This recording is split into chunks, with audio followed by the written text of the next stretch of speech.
I'm going to ask you about the beard. Yeah, don't. Go ahead. Go ahead. Your 108-point seasons, I suppose, convinces you that this moment won't be too big going against the defending champs? No.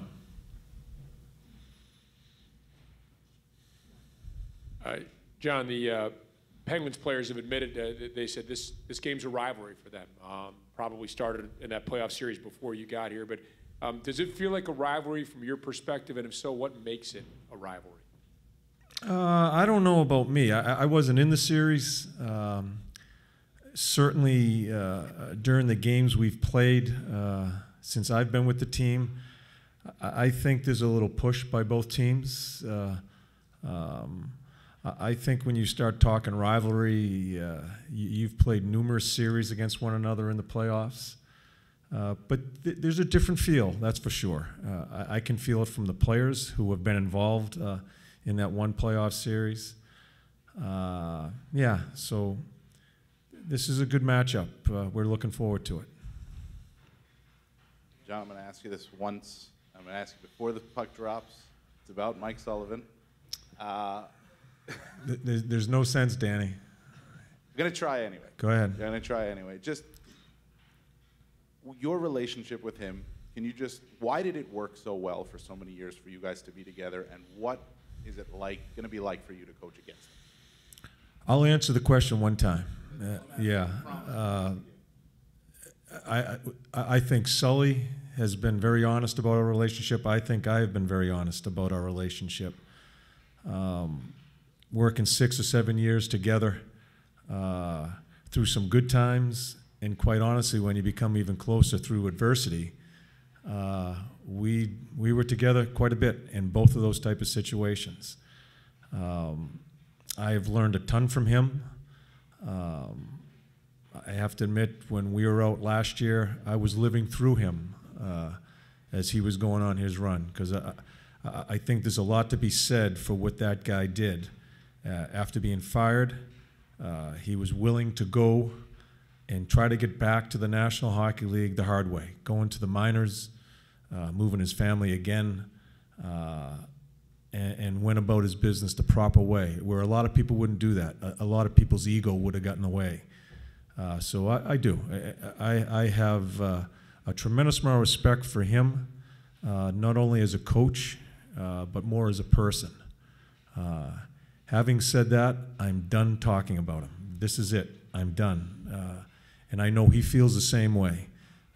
We'll have a beer over the summer. I'm not sure where the series goes. We'll talk again then, because now this is about the team, about our team, a very good team, and a Pittsburgh Penguin team that's very good. We both talked about this during the regular season, that it's about the two teams, because you could see this kind of coming together. So let's leave it that. It's about the players. That's the most important part of this series. It's two really good teams with some really good players. Torts, Brandon Saad has an excellent playoff pedigree. Are you expecting, you brought him here, are you expecting him to be able to elevate, and how much do you need that out of him this series? Yeah, Sauter he's got a couple of rings in his pocket, has played in his prior team with some pretty good people, an organization that knows how to win. He needs to give some of that back to us. He was being tutored by a Hossa, a Keith, Taves. He needs to be that guy for us. Not lie in the weeds, but he needs to be that guy for us with some of our youth. But remember, he's 23. You got to be really careful as far as how you go about the business. I think it's been, for a number of our guys the past couple of weeks, I don't think his game has been dead on, but I just sense, and well, I've seen it, I know he can raise his level. And it's going to be very important for us if we're going to compete in this series. Just to follow up, can you draw that out of a player, or does it have to come when you're talking about, get on my back, boys, follow me? I think at this time of year, I think coaching, as far as trying to push the buttons and kick them and hug them and all that stuff, I think that happens within the regular season when you're trying to teach your concept, you're trying to get them to play as a team. When you get to this situation, I think it's the player. It's if I have to try to prod that out of a player right now on this stage, we got the wrong guy. And I don't think that's going to be a problem for Sauter. I think he's been waiting, as a number of other guys, just waiting for the situation to start happening, the real stuff here in playoffs. So I look forward to see how he plays. John, I have two questions for you. The first one, is Zach good to go? Will he play tonight? Zach Werenski? Yes. And secondly, on that topic, how much does the young guys, how much do the young guys who went through the Calder and all that, and their youthful experience and enthusiasm, how much do they help the veteran players as much as the veteran players feeding down below with all their experience at this level? Yeah, you win a championship, you go through 4 rounds, no matter what league. That's a tremendous experience, and it kind of puts layers on you as far as the confidence in handling situations. A little bit bigger stage here, but I got to be really careful. Everybody talks about young and this and that. To me, that's a positive. You go play. We have gone about our business this year as a team in not overcoaching them, trying to allow them to explore themselves and let them play. We're going to do the same thing here, and I think the youth, to me, is a positive as you enter. And I lived it a little bit in Tampa. We didn't know what the hell we were doing in Tampa, and we just played and we found our way. So yeah, we're not a lot of information. We're not going to have information overload here because now we're in the playoffs. We're going to try to be who we are. I feel like we in the media, especially the Pittsburgh media, have sort of created this narrative where you guys on the forecheck are trying to, just go hair on fire, run defensemen through the boards. I'm sure that's an oversimplification. What do you, in your words, what are you trying to accomplish on the forecheck? We're trying to get the puck. I think I'm sure it's an important part for both coaches in their talks to their team.